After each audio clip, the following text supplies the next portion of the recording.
So if you ever wondered what like 5 movies and one 2.5-hour movie would look like, it would look like Batman v Superman: Dawn of Justice.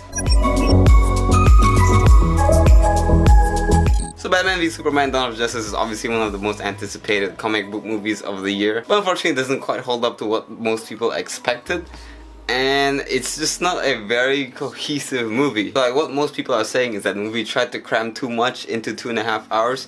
And that is extremely true because there's plot points here that just jump in between each other and then they don't get fully resolved in the end. Like you're sitting there and you just start realizing that, oh okay, that was kind of pointless. That could have been in the next movie. That could have been cut out completely. Whatever happened to what was that? And the pacing of this movie is pretty freaking awful. Like it basically jumps from one scene to another with no like proper like flow. Like one moment can be about Batman and then it'll jump to like Lois Lane doing her detective thing, and it won't be interesting because I felt like Lois Lane's story in this movie as a whole wasn't that interesting, even though she is a necessary character because of her connection to Superman. Well, let's talk about Batman for a bit. Batman is actually really awesome. I really like Ben Affleck as Batman. He's really dark. He straight up kills people in this movie, and I'm pretty sure of that. Like he freaking blew up cars with people in them, so I'm pretty sure they're dead. They have to be dead. And of course everyone's talking about one particular scene which is really well done. So the choreography was definitely awesome. The action scenes were well done.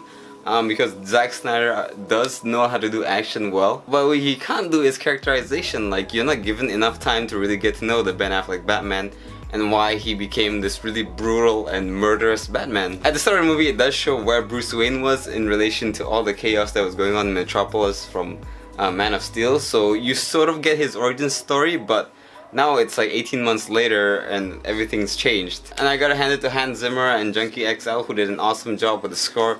Especially Wonder Woman's theme, who everyone's been talking about. And for good reason, because her theme was awesome and also her appearance in the movie was actually really good. I think it would have been much better if we didn't know that Wonder Woman was gonna be in the movie, but since we did know, it sort of lessened the surprise factor. But it was still awesome when she joined the fight, and I'm actually really excited to see what her solo movie is gonna be like. But to be perfectly honest, I don't think she even needed to be in the movie. Like she was just sort of like shoehorned in there along with like 4 other DC comic heroes that are gonna have their own movies, like the Flash, Aquaman, Cyborg.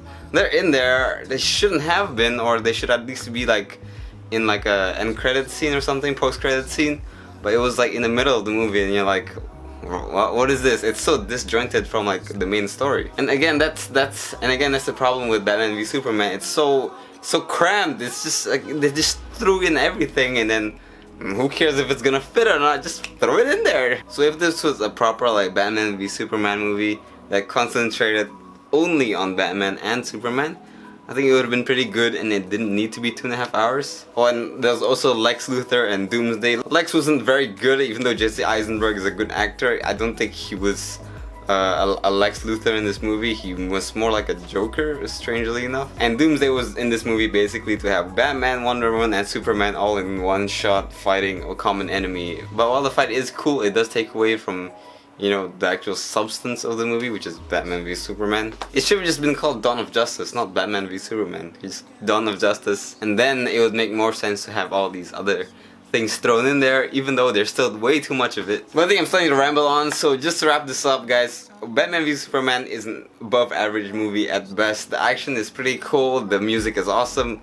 but the problem is the pacing is terrible, the storyline doesn't make very much sense, and there's just too much subplots thrown in there that have no reason to be in there. They could have been taken out here or there. Take away some of this, take away some of that, and probably you would have a good movie. Even though I am excited to see what else is in store for us from the DC universe, I feel like Marvel's just doing a much better job at making everything connect into one cohesive storyline as opposed to cramming everything into one movie. Like imagine if Civil War was the second like Iron Man movie. That would be pretty weird, right? Because that's pretty much what Man of Steel and Dawn of Justice is. Man of Steel is Iron Man, Dawn of Justice is what?